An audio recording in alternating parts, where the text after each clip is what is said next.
10년 전만 하더라도 기독교 서점에 가면 자주 보던 종류의 책들이 있습니다. 제자도와 관련된 책들입니다. 제자도와 관련된 책들을 기독교 서점 한 켠에서 한 코너가 제자도와 관련된 책들이 이렇게 꽂혀 있을 정도로 그 종류가 많았습니다. 얼마 전에 서점을 가보았어요. 기독교 서점을 가보았습니다. 10년 전에 비춰보았을 때 물론 교회의 여러 양육 프로그램들과 관련된 책들은 많았지만 제자도라고 분명하게 그 주제를 명확하게 제시하고 있는, 그 제목을 제시하고 있는 책들이 눈에 띄지 않았습니다. 예전과 같이 눈에 띄지 않았어요. 물론 있기는 있습니다만 예전에 출간되었던 것이지 새롭게 제자도와 관련된 책들이 계속해서 출간되고 있지 않았어요.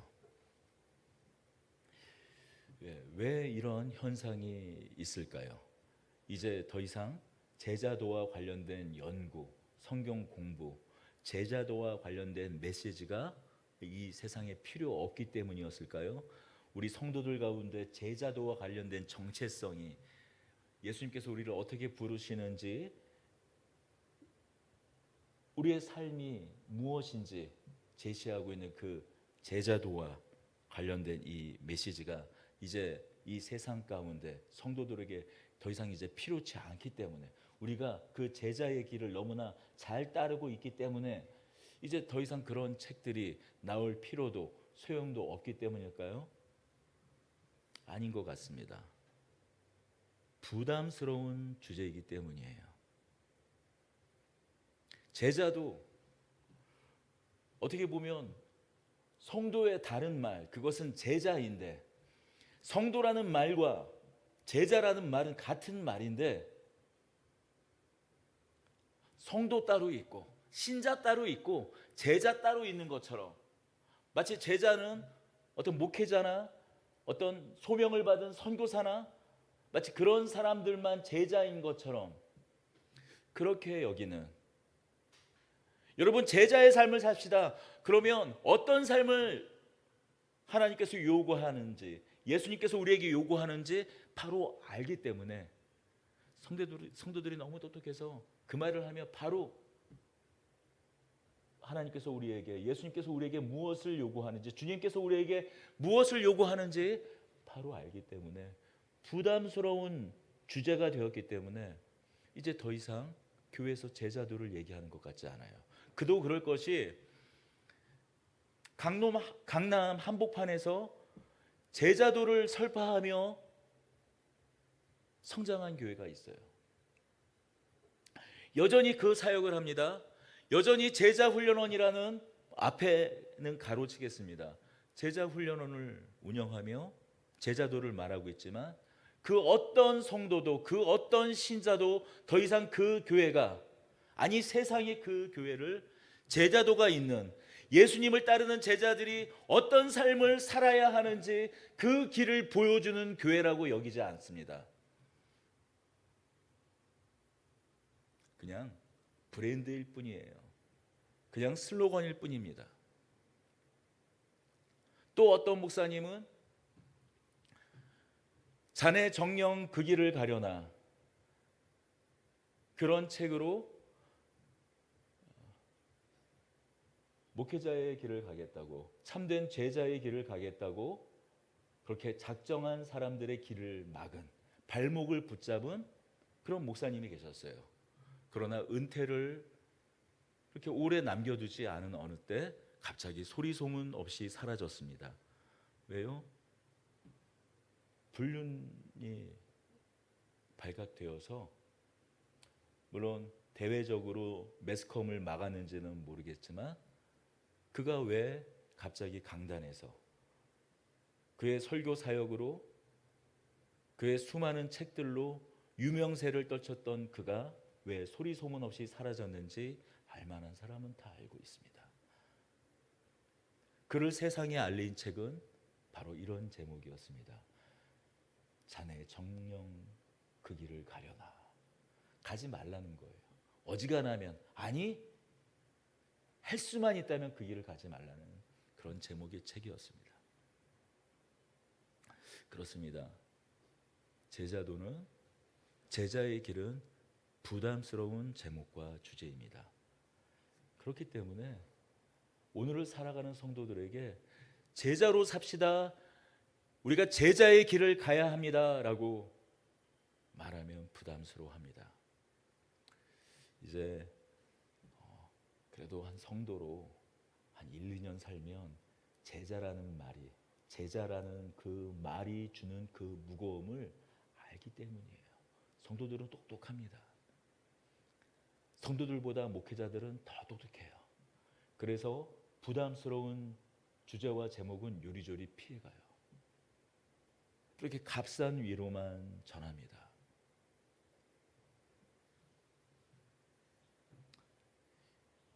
오늘날만 그랬을까요? 아니요. 예수님 당시에도 그랬어요. 그걸 오늘 본문이 잘 이야기해 줍니다.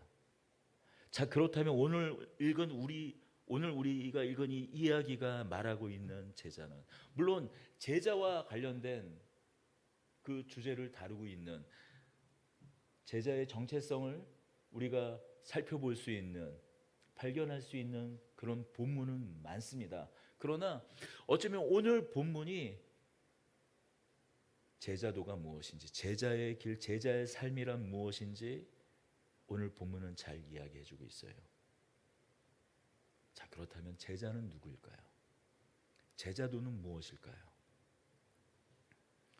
오늘 본문을 보면 제자란 예수님을 따르는 사람이 분명한 것을. 제자는 무엇입니까? 어렵지 않아요. 어렵지 않아요. 제자는 예수님을 따르는 사람이 제자입니다. 우리 본문을 다시 한번 읽어봅시다. 18절에서 우리가 27절까지 읽었지만 18절에서 22절까지를 좀 짧게 다시 한번 읽겠습니다. 예수께서 무리가 자기를 애워싸는 것을 보시고 건너편으로 가기를 명하시니라. 한 서기관이 나와 예수께 아뢰되 선생님이 어디로 가시든지 저는 따르리이다. 예수께서 이르시되 여우도 굴이 있고 공중에 거처가 있으되 인자는 머리 둘 곳이 없다 하시더라.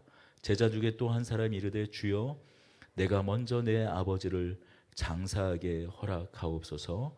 예수께서 이르되 죽은 자들이 그들의 죽은 자들을 장사하게 하고 너는 나를 따르라 하시니라.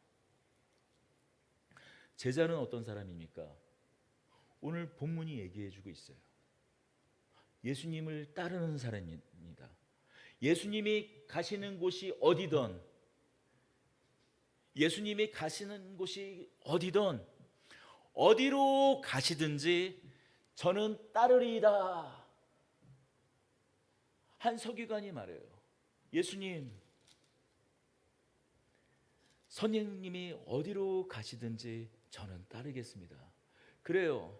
예수님이 가는 곳, 그곳을 함께 가는 것이 바로 제자입니다. 예수님을 따르는 사람이 제자예요. 자, 그렇다면 예수님을 따른다는 것은 무엇일까요? 어떤 상황 가운데에서도 주님을 가장 우선순위로 두는 사람이 제자인 것을 알 수 있습니다.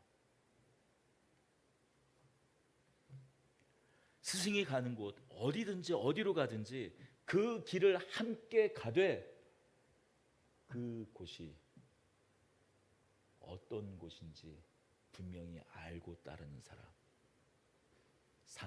상황과 환경에 구애받지 않고 예수님을 따르는 사람이 제자인 것을 알 수 있어요.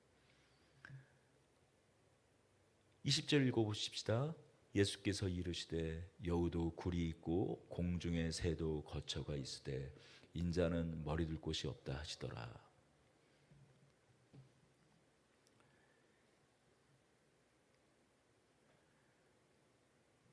예수님을 따를 때 그곳은 어떤 길이라고 말하고 있나요? 머리 둘 곳조차 없는 길이라고 얘기하고 있어요. 꽃길, 모든 사람들이 영광을 올려드리는 그런 길이라고 말하나요? 어떤 이들이 말하는 것처럼 예수 믿으면 복 받고 잘 사는 그런 길이라고 예수님이 말씀하고 있나요? 아니요. 하다못해 여우도 자기 살 굴이 있고 공중에 서도 새도 거처가 있을 때 보금자리가 있다라는 거예요. 그러나 누구는요? 인자는 머리 둘 곳조차 없다고 말씀합니다.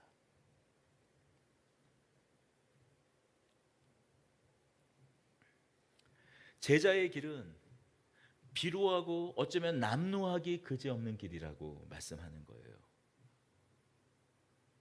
너희 내가 귀신 쫓고 병든 사람 고치고 하니까 사람들이 막 우르르 몰려드니까 너희 나 따르는 거 아니야? 아니야. 너희가 나의 제자가 되기를 원해? 그런데 그 길은 말이지 세찬 비바람, 하다못해 여우도 밤이 되면 그의 지친 하루를 그렇게 누일 그런 굴이 있는데, 아니 새들도 하루 종일 먹이를 찾아 날아다니다가 때가 되면 머물 보금자리가 있는데 나와 함께하는 길은, 나의 제자로서의 길은 그렇지 않을 거야. 때로는 굶주릴 거야. 때로는 잘 곳조차 없이 풍찬 노숙을 할지도 몰라. 그런데 그 길을 따르겠니? 여러분 네 할 수 있습니까? 여러분 성도로서 삽시다 하면은 네 아멘, 신자로서 삽시다 하면 네 아멘, 그렇게 큰 소리로 외칠지 모릅니다만 예수님이 말씀하시잖아요. 이 길을 따르겠니? 예수께서 이르시되 여우도 길이 있고 굴이 있고 공중에서도 거처가 있을 때 인자는 머리 들 곳조차 없다. 그런데 자, 내 손을 붙잡고 나와 함께 하자 하면 여러분 손을 내미시겠습니까? 왜 아멘 안 하시죠? 아마도 어떤 교회에 가서 이 말씀을 전하든지 아멘 소리가 기어 들어갈 거예요. 왜냐하면 그때도 그랬습니다. 21절 볼까요? 제자 중에 또 한 사람이 이르시되 주여 내가 먼저 가서 내 아버지를 장사하게 허락하옵소서. 예수께서 이르시되 죽은 자들이 그들의 죽은 자들을 장사하게 하고 너는 나를 따르라 하시니라. 예수님이 지금 너 페루나 되라는 건가요? 아니 페루나잖아요. 아니 장사할 때가, 장사는 그래 죽은 자들이 하고 그래 생명이 없는 그런 죽은 사람들이 하고, 죽은 자들이 죽은 자를 장사하게 하고 너는 나를 따르라. 혹시 이 말을 이렇게 오해하면 안 될 것 같아요. 지금 자기 아버지의 목숨이 경각에 달려있는 어떤 한 사람, 좀 그럴 수도 있습니다. 그런데 이 본문을 가만히 보면 연로하신 부모님을 모시고 있는 어떤 사람일 확률이 더 높습니다. 아니면 경각에, 죽음이 경각에 앞둔 부모일 수도 있겠죠. 그는 죽은 사람이 따르게 하고 너는 나를 따르라. 나의 길은 인정사정 없는 매몰찬 길이야.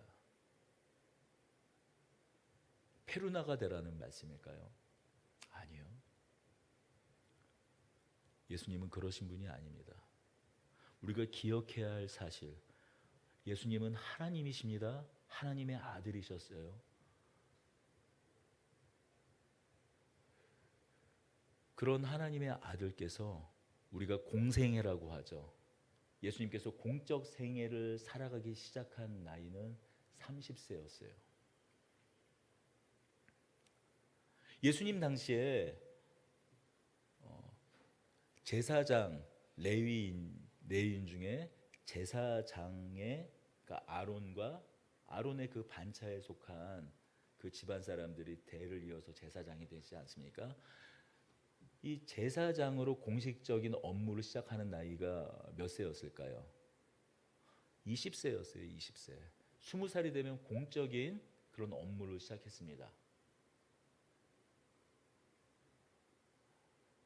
지금의 20살 완전히 뭐 이제 갓 대학에 들어간 애죠. 아직 27. 제가 27, 그렇죠. 27에 우리나라 나이로 27에 결혼했는데 27에 했습니다. 27에 했어요. 네. 뒤에서 계산 막 하고 있지 마세요. 27. 제가 결혼한 그 해는 제가 기억합니다. 27에 했어요. 물론 당시에 비추어 봐서 조금 일찍 하긴 했지만 지금 27대는 친구들을 보시면 어떻습니까? 애죠. 그런데 여러분, 우리나라 독립운동 1910년대 20년대 그때 독립운동에 투신하고 그렇게 했던 우리들의 선열 그 선배들 그때 투신했던 그 사람들의 나이는 약관 10대 후반에서 20대 초반의 청년들이었어요. 뭐 그런 점에서 요즘 20대 청년들이 좀 아쉽기는 합니다. 그런데 그때는 평균 연령이 우리가 사망이 60세쯤 됐으니까 뭐 그런 걸로 따지면 올해 그 이제 100세 시대라고 하니까 그걸로 비춰 보면 좀 30 초중반에 이제 비로소 사회생활을 시작하는 게 어쩜 이상한 일은 아닐지 모르겠습니다. 그러나 제가 드리고 싶은 말씀은 예수님이 당시에 30살에 공적 생애를 시작하셨어요. 상당히 늦은 나이죠. 왜 그렇게 늦은 나이에 우리가 흔히 말하는 그 공생애를 시작했을까 생각해 보면 분명한 이유가 있었습니다. 성경엔 나오지만 분명한 이유가 있었어요. 가족들을 먹여 살리기 위해서였어요. 일제 그의 어떤 그 족보상의 아버지죠. 그의 아버지 그 요셉이 이른 나이에 죽어서 그의 어머니 마리아와 그리고 동생들을 먹여 살렸어요. 목수라는 직업을 구체적으로 가지고 30살까지 가족들을 돌봐야 했습니다. 가족들이 이제 장성하고 나서야 그때야 비로소 공적 생애, 예수님의 그 메시아로서의 생애를 사셨어요. 그런 예수님이십니다. 더군다나 십자가에 못 박혀 돌아가실 때는 그의 제자 중 요한에게 그의 어머니 마리아를 의탁하지 않습니까? 부탁하지 않습니까? 예수님은 인간적으로 볼지라도 효성이 지극했던 분이십니다. 그럼에도 불구하고 지금 예수님을 따르겠다라는 또 어떤 사람에게 뭐라고 말씀하십니까? 죽은 자들이 장사하게 하고 너는 나를 따르라. 언제 따르라는 거예요? 지금이에요. 지금.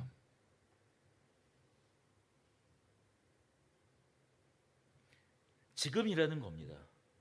지금 그것을 할 수 있는가? 예수님이 제자를 부르실 때 묻는 건 내가 가는 길이 어쩌면 비루하고 남루한 길일 거야. 여기에 그치지 않습니다. 그 길을 나중에 네가 할 거 다 하고 너 마음이 언젠가 편해질 때 그때가 아니라 지금 할 수 있냐고 물어보시는 겁니다. 여러분, 우리는 베드로와 그의 형제 이야기를 잘 알고 있어요. 베드로와 안드레는 어땠습니까? 예수님이 부르는 그 즉시 그의 산업과 그의 기업이죠. 어업이잖아요. 베드로 어떤 사람이었어요? 갈릴리 호수에서 배 한 척이 있었다는 얘기는 제법 사는 집안이었던 거예요. 그의 기업은 어업이었어요. 그가 가지고 있는 배를 버려두고 예수님을 따랐습니다. 예수님께서 부르는 그 즉시 여러분, 예수님께서 여러분 지금 잘 나가고 있어요. 뭐 어떤 목사님처럼 다 망하고 난 다음에 다 망하고 나니까 뭐 예수님이 뭐 전혀 귀에다가 말씀 그렇게 한 것 같지는 않은데 그냥 다 망한 이유가 예수님을 따르라는 어떤 그런 징조 신호 같아서 이렇게 따르는 거 말고, 여러분이 가장 잘 나갈 때, 세상에 그 어떤 부족함도 없고 내가 인생의 절정에 있는 것 같을 때 그거 다 내려놓고 나를 따르라 하면 따를 수 있을까요? 예수님은 말씀하세요. 바로 지금 부르실 때, 예수님께서 그 부르실 때 따르는 자가 제자라고 말씀하고 있어요.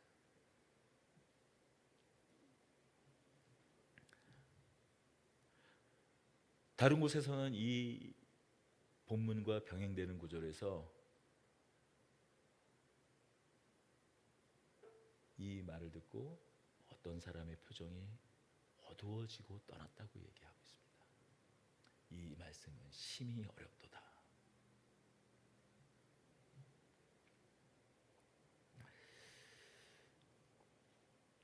그렇습니다.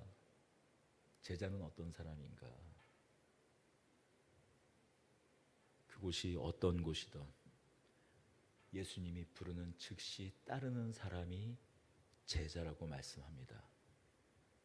그런데 여러분, 이 점에서 자꾸 우리는 어떤 마음이 들어오죠? 그건 제자, 목회자, 선교사, 하나님께 자신의 인생을 서원한 사람이 그렇지, 그냥 우리의 일반적인 사람들은 뭐 그렇게 거기까지 가야 되나? 우리 본문을 잠깐 스킵해두고 마태복음 끝에 한번 가봅시다.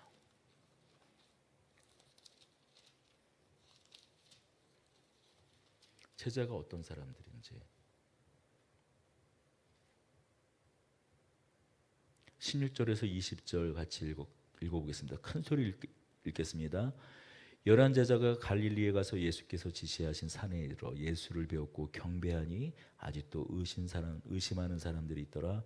예수께서 나와 말씀하여 이르시되 하늘과 땅의 모든 권세를 내게 주셨으니 그러므로 너희는 가서 모든 민족을 제자로 삼아 아버지와 아들과 성령의 이름으로 세례를 베풀고 내가 너희에게 분부한 모든 것을 가르쳐 지키게 하라. 볼지어다 내가 세상 끝날까지 너희와 항상 함께 있으리라. 여러분, 이 자리에 세례를 받지 않은 사람이 없습니다. 성도는 세례를 받은 사람이에요. 우리가 신앙을 고백하는 것을 확인하고 교회가 세례를 베풉니다. 그런데 오늘 본문에서는 뭐라고 말하고 있죠? 모든 민족을 제자로 삼아 아버지와 아들과 성령의 이름으로 세례를 베풀고, 그 세례를 베푼 사람을 또 다른 말로 뭐라고 하죠? 제자를 삼은 사람들이, 제자로 살 것을 교회 앞에서 고백하는 사람들을 세례를 베푼다고 말씀하고 있어요. 그러니 곧 제자가 성도고 성도가 제자고 신자는 제자라는 거예요.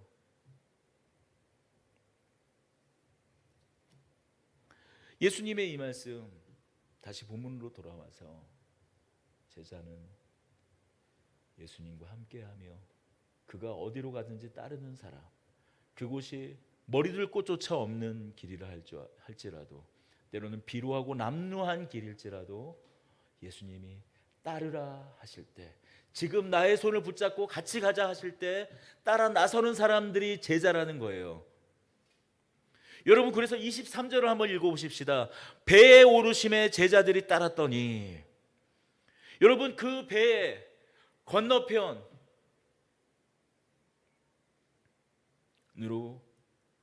무리들을 피해 건너편으로 가는, 무리들은 어떤 무리들이었습니까? 18절, 예수께서 무리가 자기를 애워싸는 것을 보시고 건너편으로 가기를 명하시니라. 귀신을 내어쫓고 병든 자를 낫게 하고 각종 이적과 치유를 일으키니,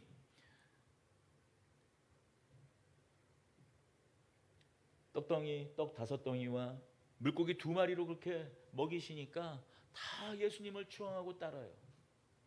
허다한 무리들이 예수님을 따릅니다. 그러나 그들은 그저 무리였어요. 어떤 사람만 제자라고요? 일부러 이 마태복음을 기록한 이 마태는 의도적으로 22절과 23절을 이렇게 전혀 다른 이야기로 넘어가는 것 같지만 말해주고 있는 거예요. 예수께서 이르시되 죽은 자들이 그들의 죽은 자들을 장사하게 하고 너는 나를 따르라 하시니라. 배에 오르심에 제자들이 따랐더니 바로 그 배에 예수님이 함께 가자는 그 길에 따른, 그래서 배에 오른 그 사람들이 제자라는 거예요. 그 사람들이 성도라는 거예요. 여러분, 성도, 지금도 수많은 이 11시 예배에 지구의 지축을 따라, 이 회전축을 따라, 이 해 떠오르는 그 방향에 따라 무수히 많은 교회들이 문을 열어 찬송을 하고 찬양을 하고 신앙 고백을 하고 성도들이 그렇게 하나님을 예배할 것이지만, 여러분, 성도가 누구인가? 제자라는 것입니다. 그리고 그 제자 누구인가? 지금 따르라 하는 그 예수님의 명령에 따라 예수님과 함께 배에 오른 사람들이라는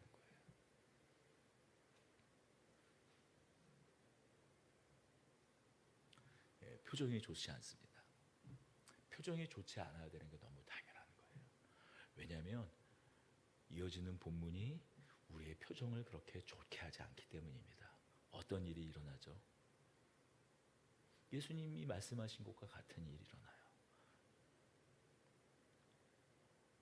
예수님을 따라 제자가 되면 우리 앞에 벌어질 일들이 뭐라고 말하고 있습니까? 어떤 일이 일어납니까? 폭풍우 몰아치는 바다가 제자들을 기다리고 있습니다. 배에 오르심에 제자들이 따랐더니 뭐예요? 따랐는데, 그러나 어떤 일이 일어났다라는 거죠? 우리의 기대와 같은 일이 일어나는 것이 아니라 바다에 큰 노을이 일어나 배가 물결에 덮이게 되었음에 예수께서는 주무시는지라. 아니, 예수님만 믿고 따랐는데, 예수님만 따라갔는데 어떤 일이 일어났죠? 배에 오랐는데 어떤 일이 일어났죠? 큰 파도가 제자들을 삼키려는 큰 파도가 일어납니다.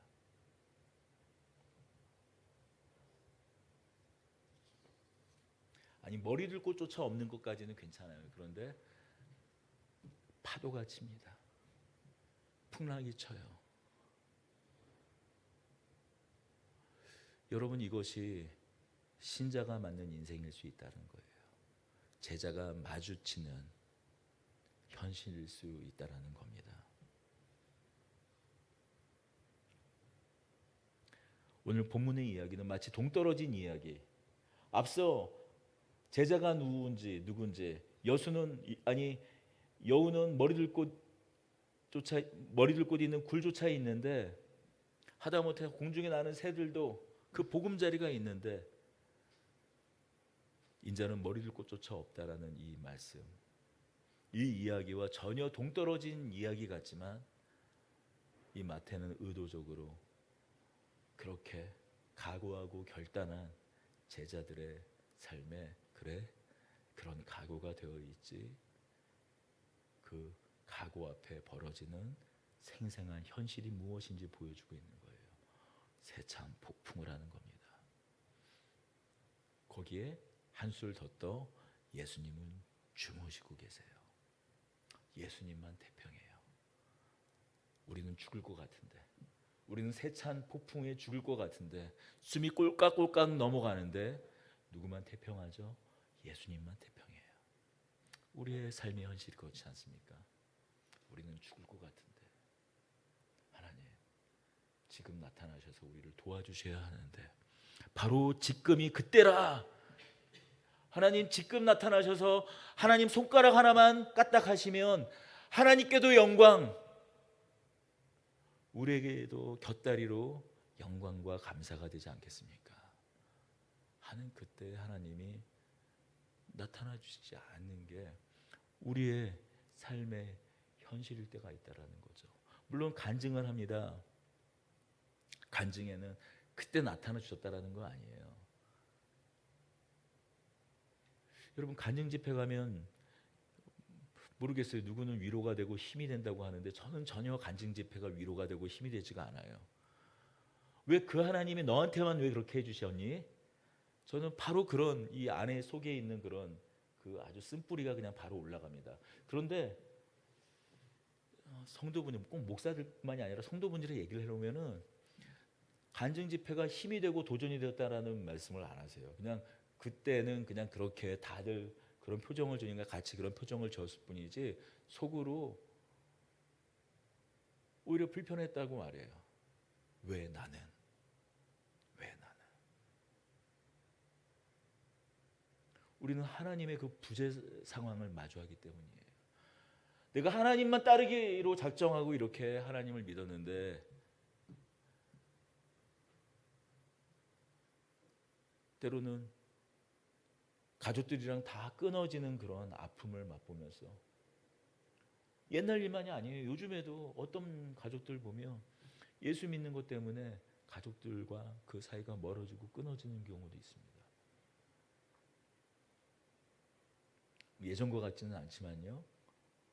그렇게 결단하고 예수님을 믿고 하나님을 믿어서 이 길에 나서는데 왜 하나님은 왜 나를 도와주지 않느냐는 거죠. 나는 이렇게 힘들게 결단하고 하나님을 따르는데 예수님을 따르는데 왜 나의 오늘은 이러냐고 그렇게 힘들어하는 성도들의 모습을 봅니다.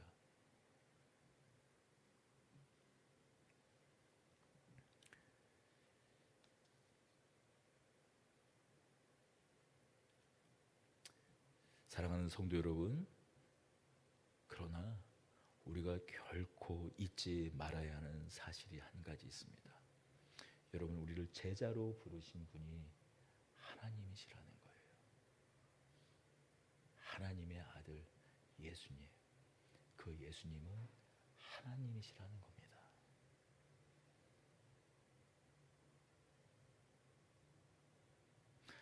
제자들이 나와 깨우며 이르되 주여 구원하소서 우리가 죽겠나이다. 예수께서 이르시되 어찌하여 무서워하느냐 믿음이 작은 자들아 하시고 곧 일어나사 바람과 바다를 꾸짖으시니 아주 잔잔하게 되었거늘.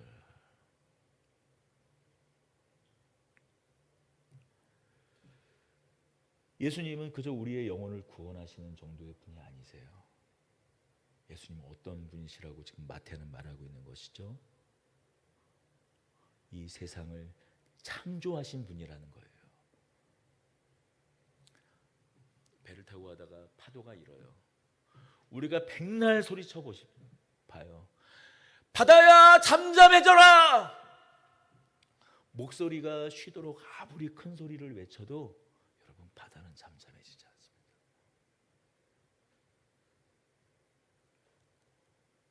이 세상을 말씀으로 창조하신 하나님만이 그 말씀으로 이 세상을 다스릴 수 있는 겁니다. 그리고 하나님께서 창조한 그 피조물인 바람과 바다가 예수님이 말씀하셨을 때 조용해집니다. 잠잠해집니다. 여러분, 우리가 때로는 우리 앞에 하나님은 꿈쩍 가지 않는, 아니 그 정도면 괜찮죠. 앞에 봐도 하나님이 아니 계신 것 같고 내 뒤를 봐도 하나님이 아니 계신 것 같고 내 옆을 봐도 하나님이 아니 계신 것 같은 하나님의 부재 상황을 맞이할 때가 있습니다. 그러나 여러분 기억하십시오. 하나님은 우리와 함께 하십니다. 우리를 부르신 하나님은 우리와 동행하십니다. 예수님께서 함께 하고 계심을 잊지 마시기 바랍니다. 오늘 이 본문을 읽을 때 예상 밖에 이 본문 우리가 많이 나눴던 본문이잖아요. 그냥 그렇게 넘어가던 한 말씀이 있었습니다. 바로 이 대목입니다. 예수께서 이르시되 어찌하여 무서워하느냐 믿음이 작은 자들아. 믿음이 작은 자들아. 자, 여기를 보십시오. 믿음이 작은 자들아. 우리에게 믿음이 없는 자들아 말씀하지 않으셨다라는 사실이에요. 이게 위로가 됐습니다.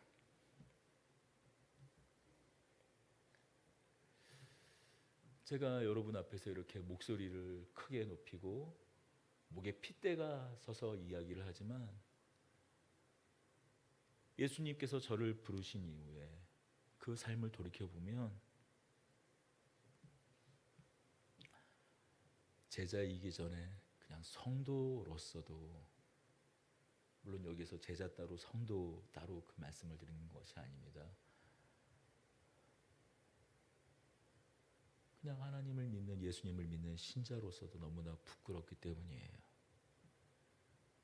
그때마다 내가 목사가 맞나, 아니 성도가 맞나, 신자가 맞나, 그런 생각이 들 때가 많이 있습니다. 그런데 예수님께서 이렇게 말씀하십니다. 믿음이 적은 자들아, 집 팔고 땅 팔고 냉장고 팔아, 배도 던져주고 그의 가족들도 던져주고 따른 베드로입니다. 안드레입니다. 야고보입니다. 요한입니다. 그 제자들입니다. 그럼에도 불구하고 어쩌면 우리들과 똑같이 비명과 한숨과 한탄을 합니다. 예수님은 어디 계시냐? 예수님을 흔들어 깨웁니다. 예수님은 말씀하세요. 믿음이 없는 자들아, 말씀하지 않으시고 믿음이 작은 자들아. 이 말씀이 위로가 되었던 건, 그래 이제 믿음이 작지만 이제 앞으로 커질 일만 남았구나, 커질 일이 있겠구나, 커질 시간이 우리에게 있겠구나. 세찬 비바람과 풍찬 노수, 때로는 그 비루하고 남루한 그 시간들을 주님 손 붙잡고 따라갈 때 우리가 언젠가 우리의 모습, 우리의 삶의 그 뒤안길을 바라볼 때 주님 앞에서 믿음이 큰 자로 칭찬을 받을 날도 있을 것임을 함께 기도해 보며 또 여러분 축원합니다. 여러분 이 소망 갖는 우리 모두가 되기를 원합니다. 언젠가 우리가 주님을 만난 날 결코 무리가 아니었음을 기뻐하고 감사하며 감격해하는 저와 여러분들이 되기를, 그렇게 주님을 찬양할 날을 만나게 되기를 고대하는 저와 여러분들이 되기를 축원합니다. 기도하겠습니다. 은혜와 사랑의 주님,